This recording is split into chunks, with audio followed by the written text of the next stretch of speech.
E aí, galera? Bom dia a todos.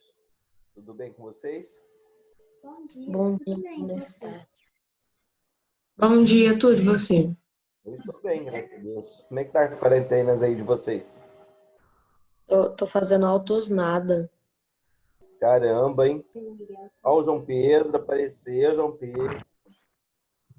Tá bem, meu garoto? Que bom. Que bom que eu tô vendo seu rostinho. Saudade. Eu também tô. E sabe o que eu tô fazendo? Ah, o que você tá fazendo, Miguel? Eu estou na aula. Que bom, hein? Eu só esperando o pessoal acabar de entrar pra gente começar, tá?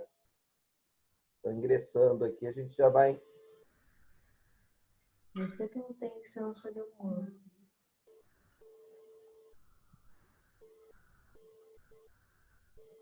Faltou o Otávio entrar. O Otávio tá ingressando. Fizeram o desenho do Dia dos Pais? Sim, Aí depois vocês postam lá no grupo, tá? eu fiz, mas não pintei. Depois você pinta e posta. Tá. Pode já colocar a foto lá? Pode ir lá começar a colocar. Ou depois da aula também.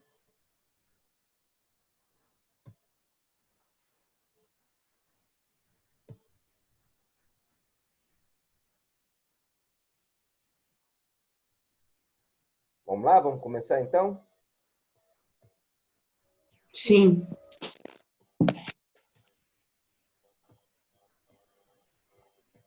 Tem a Eulália e a Manuela tá entrando. Deixa eu só aceitá-los aqui.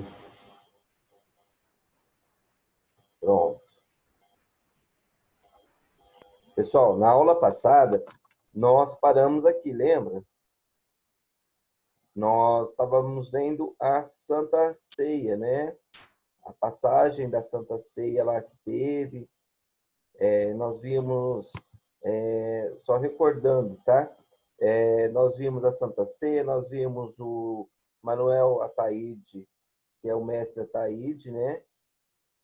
Falamos sobre os santos que ele pintou, que eram negros, né?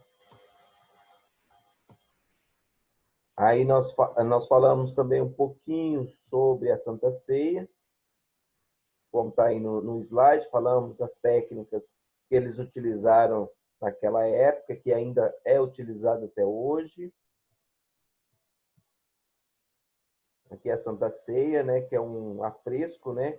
Falamos dessa técnica aqui, como ela era feita, de argamassa, ainda úmida, com tintas, né, para poder aderir dentro do material do gesso ou argamassa.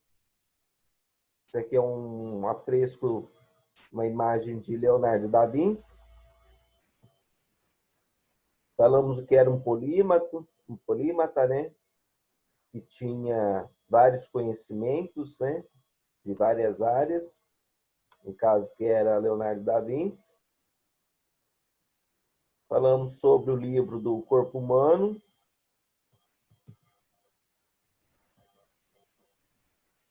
Né? Falamos sobre a Mona Lisa. Leonardo da Vinci.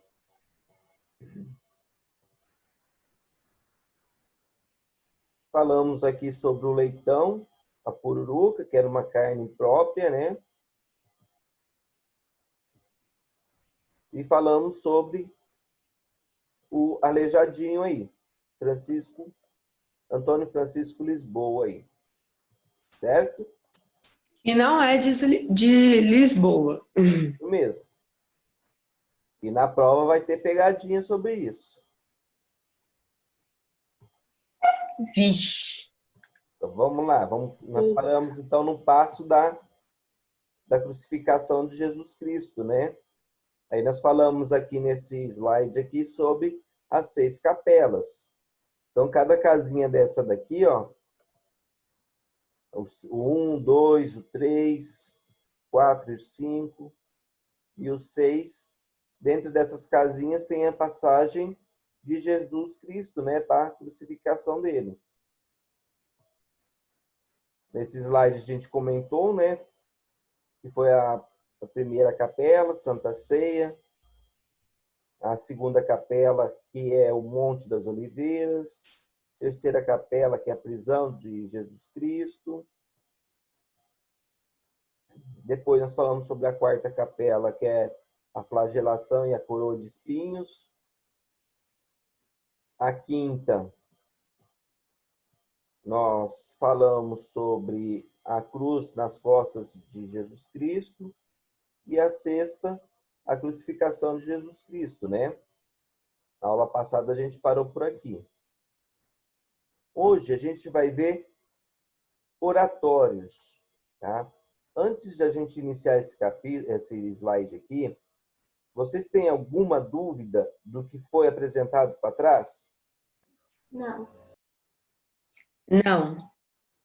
Tá, então, se vocês tiverem Não. alguma dúvida, depois vão me perguntando, eu vou esclarecendo as dúvidas, ok? Então, nós temos aqui Tá. oratórios. Então, os oratórios não é ainda, né? Casinhas, né? Praticamente, podemos dizer assim, entre aspas, casinhas que o pessoal coloca os santos lá dentro, tá? E faz um cantinho para aquele santo lá, e todos os dias ele vai de joelhos e reza ou ora para esse santo. Tá? Então, nós temos muito isso na religião budista ainda. Então, eles têm vários oratórios, várias casinhas, tá? Com a imagem do santo deles lá dentro, do Deus ou do protetor deles. Tá? E aí eles pegam, faz essa oração para eles todo dia, agradecimento, ou pedido, ou uma reflexão. Então, eles sentam ou ajoelham em frente a esse oratório e faz essa reza, essa oração para eles, tá? Pedindo algo em troca, ou proteção, ou saúde, essas coisas. Na Igreja Católica, nós temos também isso ainda, tá? Não sei se vocês já viram. Geralmente põe a Mãe Rainha dentro de uma igrejinha ou de uma casinha, com uma imagem dela dentro, e vai passando de casa em casa. Aqui em Puan tem muito isso. Eu não sei aí, em São Joaquim, mas deve ter também, tá? Que é as cidades são bem próximas e faz parte da mesma, tem um nome, eu não lembro, tipo uma congregação, tipo igual Barretos, né? Diocese? Diocese, lembrei, diocese, tá? Então essa Sim, acertei. é isso mesmo, acertou. Então essa diocese, ela controla a nossa região. Então ali sempre tem esses oratórios que passa na casa. Eles falam que abençoa o lar, que protege o lar. Então tem várias crenças em cima disso tudo, tá? Então é bem bacana. Não devemos desmerecer essas crenças, né? Temos só que respeitar. Quem não acredita, quem é de outra religião, só respeitar a crença de cada um, né? Então a religião. Professor, Oi, tinha muito isso antigamente, né? tinha muito É, antigamente. Hoje assim, a gente vê você muito pode ver que pouco, né? Oi? porque você pode ver que quando você entra na casa de uma pessoa mais velha, sempre tem um cantinho ali de santo. Sempre tem, Verdade. aham. Aham. Sempre tem as imagens, né? Nós que somos mais jovens, vocês, o pai de vocês, no caso também, é, é muito raro ver um cantinho para santos, né? Mas é os avós da gente que tem, É. tá? Eu acredito nas imagens, eu respeito as imagens, mas eu não sei se realmente aquelas imagens condiz a cara do santo, a imagem mesmo real daquele santo, se realmente existiu mesmo aquilo, entendeu? Daquela forma, daquela imagem. Pode até ter história, mas eu não sei se aquela, por exemplo, Nossa Senhora Aparecida, será que realmente ela era negra? Será que aquela imagem que eles reproduzem é fiel à verdadeira? Entendeu? Então, assim, para mim, eu considero uma obra de arte, tá? Fazer a imagem da Nossa Senhora Aparecida, só que o meu pensamento fala, será que realmente era aquilo? Mas eu respeito, tá? A minha fé não muda perante a imagem. Eu acredito nela, tá? Mas às vezes passa para a cabeça da gente se realmente aquelas imagens, igual Jesus Cristo, será que realmente ele era daquele jeito?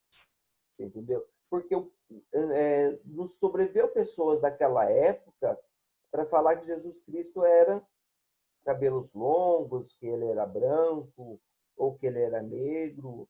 Não tem fatos, não tem fotografias, né? Que condizem. Então é um pouquinho assim. Eu respeito, eu acredito, só que eu olho as imagens como se fosse uma escultura, como se fosse uma obra de arte. Eu respeito, tá? Então, eu respeito aquela imagem, eu respeito a crença, eu acredito na história, mas na imagem, às vezes, eu fico duvidoso. Mas é minha opinião sobre isso. Se a gente for debater a opinião de todos, criticar a opinião de todos, a gente não vai chegar a nenhum conceito, né? Não. Então, os oratórios aí são o quê? Tipo uma casinha, né? Se eu perguntar na prova que eu devo perguntar isso, vocês vão lembrar que é uma casinha que fica o santo dentro e ele lá, aí as pessoas fazem as suas orações, né? Suas rezas aí. Então, aqui tinha mais, naquela época, oratórios era a religião católica, né? Então, ela inspirou uma boa parte da arte produzida na época do Aleijadinho, né? Antônio Francisco Lisboa, e do Manuel da Costa Ataíde, que é o mestre Ataíde. Tá? Vocês vão ouvir falar muito assim, mestre Ataíde, nas questões de vestibular, do Enem. Tá? Eles não costumam colocar o nome dele completo, não. É igual o Aleijadinho, nunca eles colocam o nome completo dele. Tá? Mas aí vocês, com esse estudo, vão sempre lembrar dos nomes. Então, os oratórios são uma espécie de compartimento que reúne objetos de devoção dos fiéis, como santos, de forma que eles possam ser facilmente transportados. Fácil de entender o que é um oratório, né? Uhum. Então, lá em Ouro Preto tem uma grande quantidade desses oratórios. Como assim grande quantidade? Vários modelos, tá? Então, é um hotel é um museu, aliás, bem grande, e esse museu aí, ele comporta um monte de modelos desses oratórios, não só do Brasil, mas eles tentaram trazer de outros países aí, esses oratórios, para poder ficar em exposição nesse museu do oratório em Ouro Preto aí. Então, ele tem vários tamanhos, diversos materiais, então eles bem elegantes, bem bonitos, bem chiques, tá? Vamos ver um modelinho deles aqui, um deles. Alexandre, Oi? esses slides não são o mesmo que tem na videoaula do YouTube do dia 13 de maio? Isso mesmo, tem lá. Pois eu vou subir as nossas aulas gravadas ao vivo também, tá? Ah, tá, ok. Ó, aqui nós temos dois tipos de oratórios, tá? Tá vendo que dentro deles, ó, a gente vê aqui, ó, vou tentar passar o mouse aqui em cima, ó. Dentro dele tem várias imagens, tá? De santos, no caso de cada região, de cada cidade, tem um santo padroeiro ou um santo de devoção, tá? Do Brasil, é Nossa Senhora Aparecida, né? A protetora nossa aqui é Nossa Senhora Aparecida, do Brasil. Mas de cada cidade tem um santo respectivo à sua cidade. No caso, Ipuã é Nossa Senhora Santana. Aí em São Joaquim da Barra é São José, não é isso? São Joaquim, perdão. Então é que São José, São Joaquim e Nossa Senhora Santana é no mesmo dia que se comemora a data desse santo, que é dia 26 de março, tá? Então, até no caso aqui em Puã, é feriado e é aniversário da cidade mesmo, se eu não me engano, tá? Eu acho que é nessa data mesmo, se eu não me engano, é o dia de São Joaquim. Eu vou checar essas datas, que eu não sou muito chegado a essa parte de datas comemorativas de santo. Ah, sim. Mas eu vou tentar investigar para ver se realmente é essa data. Se for, eu confirmo na próxima aula, tá? Eu só estou Tá. em dúvida nas datas. Eu sei que é próximo a essa data. É que Aí é muita outro. data. Oi? É muita data. É muita data. Principalmente de santo, eu não fico muito ligado a isso, não, tá? Assim, eu sou católico, mas eu não foco muito nessas datas, não. Lembro mais, assim, data de comemoração da independência da independência do Brasil, né? Dia da República, Dia dos Pais, Dia das Mães, essas datas é mais fácil da gente guardar, tá? Então, do outro No lado Google aí, a nossa... fala que é dia 26 de julho. Oi? No Google fala que é dia 26 de julho. 26 de julho? Isso. Ah, então é isso mesmo. Tá rápido um gatilho, hein? Já pesquisou pro professor, isso é bom. Eu fico pensando, a gente demorou tanto pra ir pra Faber-Castell só porque esse ano nós ia. Então, caramba, Então, hein? Mas o ano que Então, vem... desde o sexto ano do começo das aulas, Não, que o mas professor falou que ele ia fazer a inscrição. Então, mas essa aula aí, ó, nós vamos... Aliás, essa viagem aí nós vamos fazer, tá? Inclusive, no 8º ano, vocês costumam ir para fazer uma... Bom, costuma não. Vão costumar fazer uma outra viagem, tá? Que é para conhecer a fábrica de Coca-Cola, né? Sério? Sério. Então, ano que Cola. vem, se tudo correr bem com a pandemia, né? Nós vamos estar fazendo 2 viagens aí o ano que vem. Se a gente conseguir Que agendar top! 3 grau. da Coca-Cola, eu sei que a gente consegue fácil, eu consigo fácil. Só da Faber-Castell que é um pouquinho mais burocrático, mas tem a data certinha para entrar, tem bastante gente querendo levar os alunos. A gente vai tentar, junto com a escola, agendar essa data aí de novo para a Faber-Castell. Mas assim, tinha reagendado, né? Só que aí foi em agosto.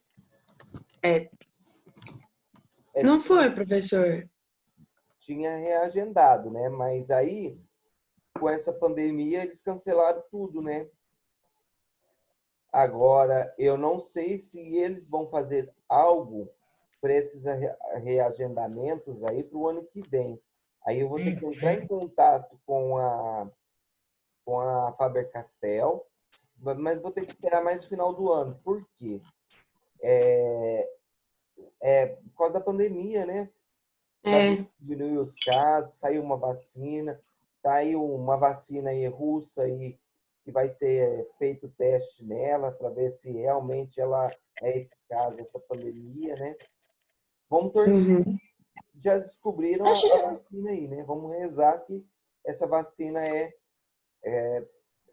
a nossa fonte de vida aí para os próximos dias, aí para os próximos meses.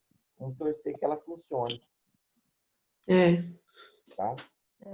Você acha que vai ser essa vacina ou você acha que vai demorar mais um pouco?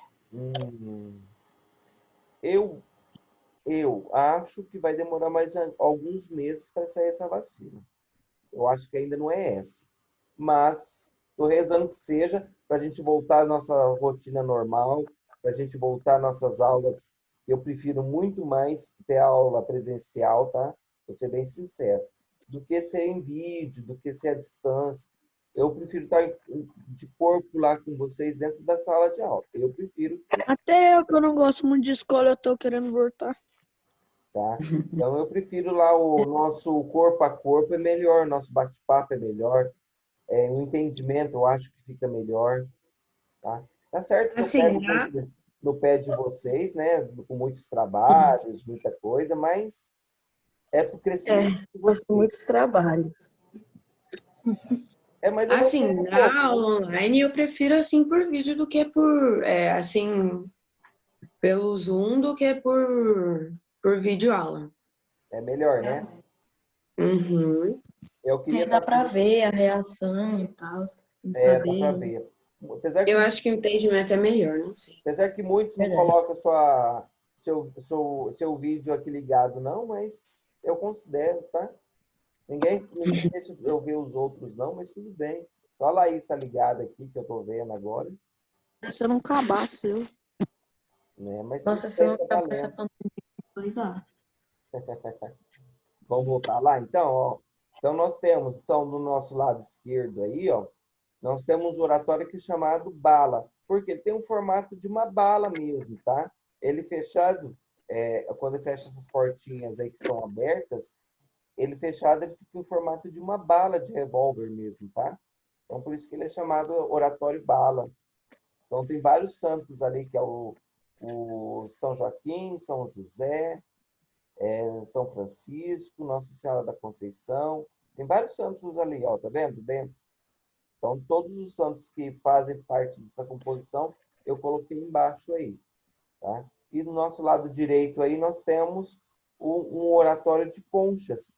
Então, os oratórios geralmente eram feitos baseados nas conchinhas do mar, tá? Então, as conchinhas do mar tem umas tem bastante risquinhos, tá? E esses risquinhos aí deu a ideia deles fazerem essa composição na madeira, porque esses oratórios geralmente são todos feitos em madeira, geralmente o cedro.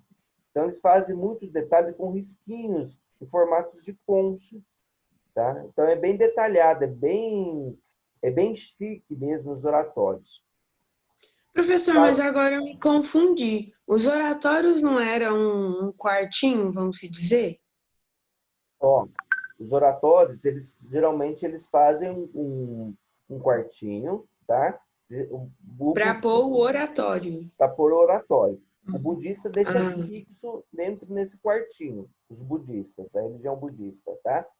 Os católicos, eles passam esse oratório, tá? Que é uma casinha pequenininha, geralmente tem 50, 60 centímetros, não é pesado, e passa de casa em casa. Os católicos fazem isso. Ainda tem esse costume. É muito pouco, mas tem.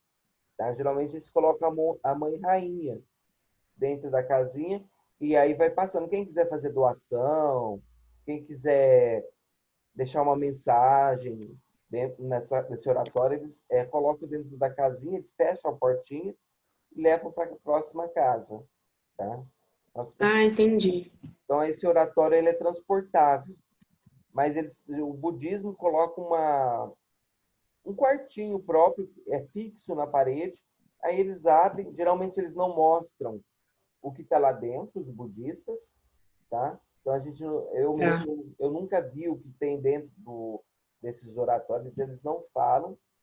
E aí eu não sei te falar o que tem dentro da casinha dos oratórios do budismo, mas eu sei que é ligado à religião deles. Tá? Tá.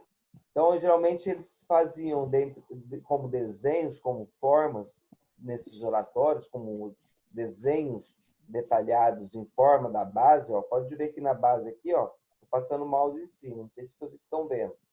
Ó. É tudo desenhado, é tudo trabalhado. Então, eles colocavam sempre conchinhas, folhagens. Essas folhagens eram folhas de uvas, né? Então, eles colocavam muito tecido, muitas colagens, tá? Então, eles usavam muito dourado naquela época. E as cores, pessoal, importante, isso não pus no slide.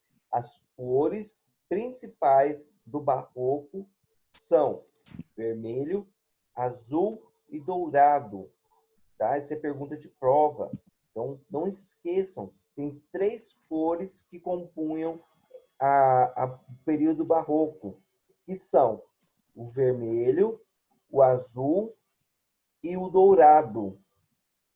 Tá? Anotem isso, eu não coloquei em slide, esqueci de colocar essa parte no slide, tá? Mas eu já estou falando para vocês anotarem que são as cores principais desse período barroco aí. Dúvidas sobre isso?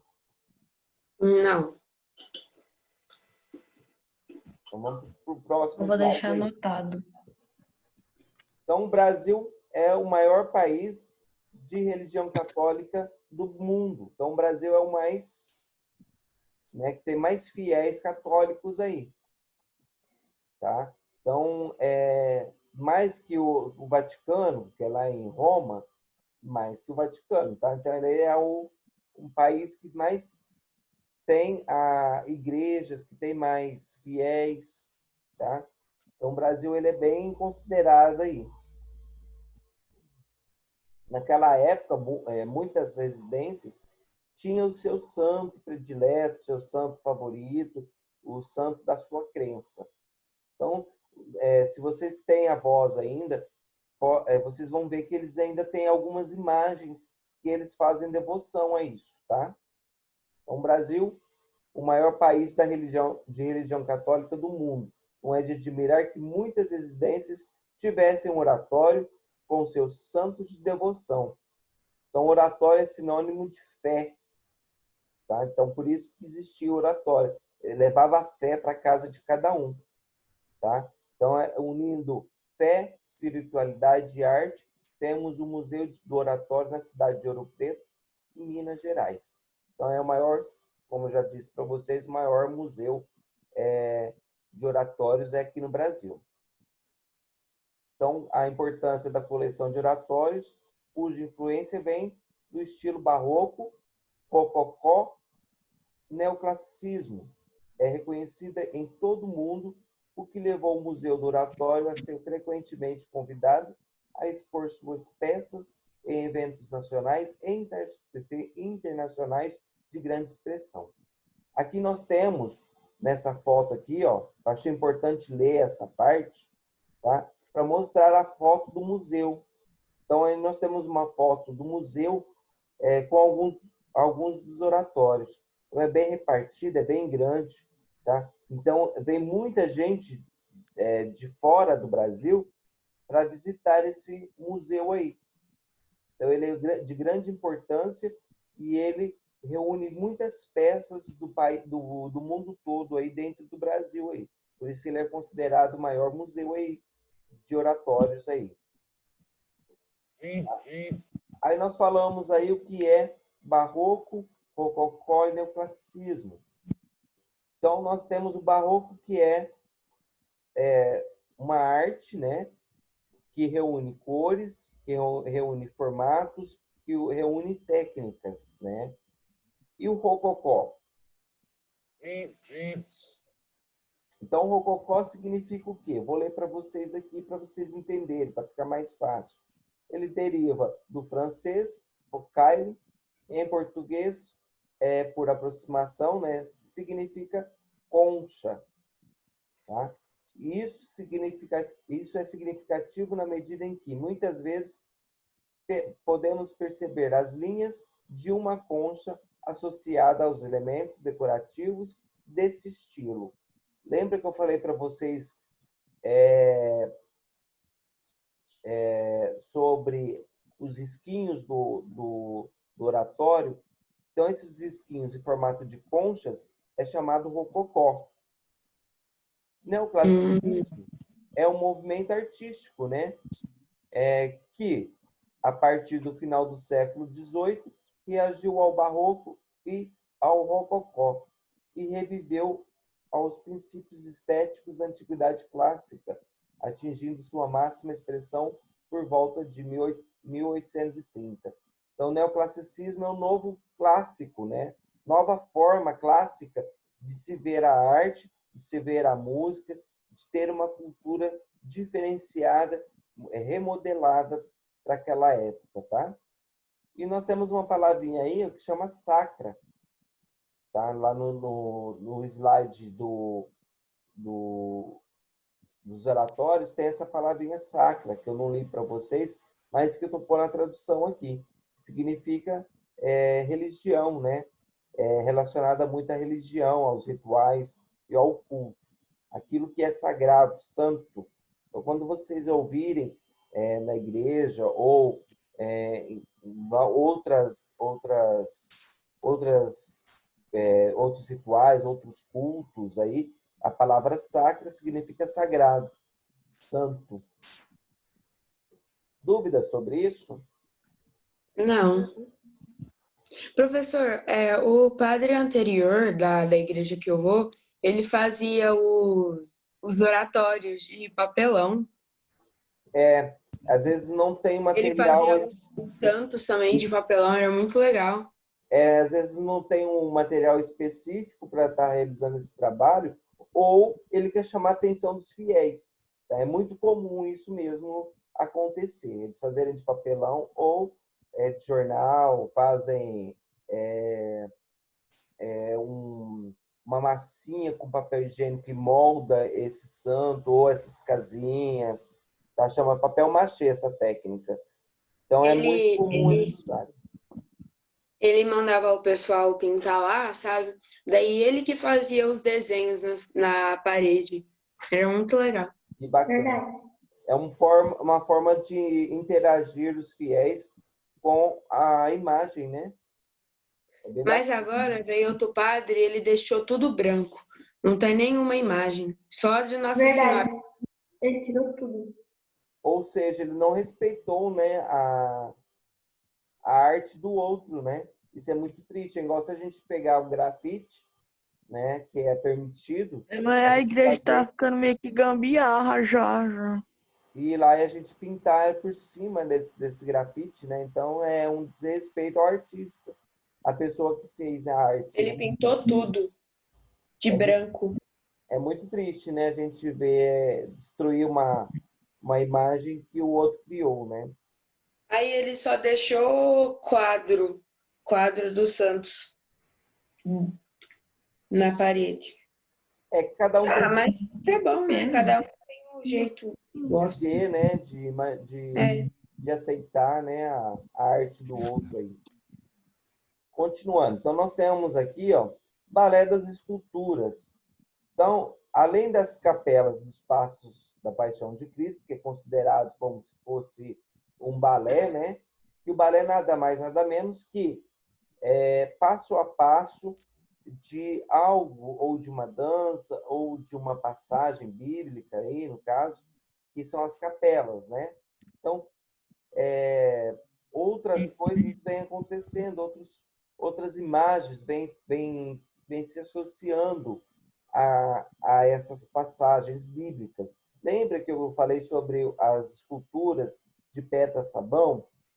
Tá? Que é uma pedra que você passa a mão, ela é bem... dá a impressão que passou bastante sabão nela, ela é escorregadia. Tá? E ela é fácil de esculpir, ela é macia. Tá? Então, lá em Bom Jesus de Matosinhos, lá em praticamente Ouro Preto, tem essas esculturas dos 12 profetas, frente às escadarias da igreja. Então, é bem comum lá em Minas Gerais, em Ouro Preto principalmente, ver essa pedra. Essa pedra é bem fácil de ser esculpida. Por isso que eles trabalhavam mais nessa pedra. Ela era mais maleável aí. Tá? Então, o que são profetas? Foram, de acordo com o Antigo Testamento da Bíblia, aqueles que anunciaram a vinda do Messias, o qual estabeleceria uma nova era de paz, justiça e liberdade. Então, os profetas são os apóstolos, né? São as pessoas que Jesus Cristo escolheu para estar ao lado dele e profanar a profecia aí, né? Levar a profecia a todos os fiéis, as pessoas que não acreditavam, né? Vamos ver a imagem dela aí, ó. Olha que bacana. Então, essa é a igreja lá em Ouro Preto, tá? E à frente dela, ó, vou passar o mouse em cima, ó, são os apóstolos, né? Os 12 apóstolos aí compondo esse balé de esculturas em frente à igreja, tá? Então é bem bacana, é um ponto turístico de Ouro Preto aí e é uma relíquia, né, que a gente tem desse artista que é o Aleijadinho que compôs essas esculturas, tá? Em frente a essa igreja aí. Dúvidas sobre isso? Qual foi o material utilizado? O que são as pedras? Não. Foi utilizado mármore para fazer essas esculturas? Eles utilizam mármore, mas nesse período aí, aqui no Brasil, eles usaram muita pedra-sabão, que era mais fácil de esculpir. Mas eles usam mármore também, tá? Mas o que é pedra sabão? Pedra-sabão é essa pedra preta aqui, ó, tá vendo? Ó? Passando o mouse em cima, ó. Aqui são as esculturas. É uma pedra mais escura, só que ela é lisa e ela é mais maleável. Você consegue perfurar ela para fazer a escultura. É uma pedra, é um material aí que é bem utilizado, e ainda é muito utilizado lá em Ouro Preto, tá? Entendeu?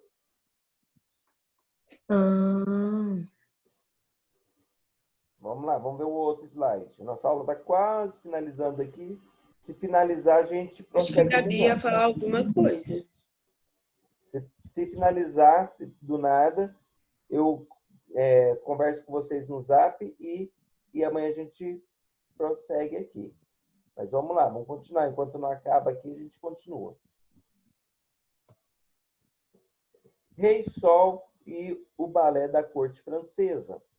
Então, na época do Antônio Francisco, né, tinha muitos bailes com aquelas roupas, eles eram muito bem vestidos, aquelas roupas grandes, né?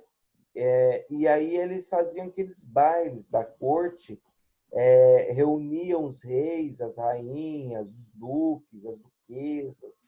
Eles faziam um baile clássico da época com muito rigor, com muitas roupas, com muito luxo, né? E aí esses bailes eram feitos dentro dos palácios reais, dentro da corte mesmo, e é só as pessoas importantes que participavam, né? O pobre mesmo, a pessoa mais simples, mais humilde, não participava desses eventos da corte.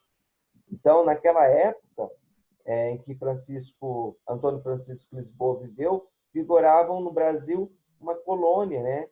E na Europa, governos absolutistas, quase que não deu para falar como de preste, né? Para não perder o costume, em que os reis detinham todo o poder político, o poder absoluto. Então, um rei muito famoso desse período foi o francês Luís XIV, de 1638 a 1715, que gostava de dançar e foi um dos responsáveis pelo surgimento da linguagem de dança conhecida como balé. Naquela época, não eram as mulheres que dançavam balé, eram os homens, tá? As mulheres quase não faziam esse tipo de dança. Então, esse balé era composto por